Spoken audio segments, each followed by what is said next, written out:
How many food items can you cook using the meat grinder? Do you know that you can cook hundreds of food items using this equipment? Today, we will tell you how can you prepare beef sausage at home, using your meat grinding machine.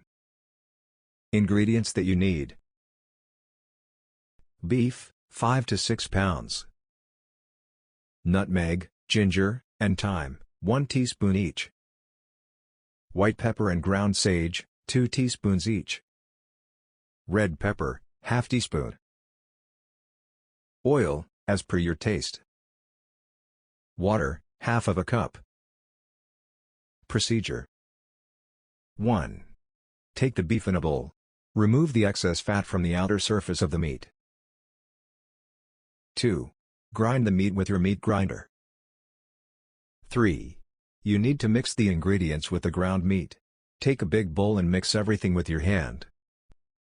4. After the seasonings went throughout the meat, make patties. 5. Finally, fry the patties. Use your fry pan and cook for 10 minutes. Enjoy your food after you have done with your cooking. Thanks for watching. You can subscribe our channel and hit the bell icon. To read the full article, please visit our website. You can find the link in the description.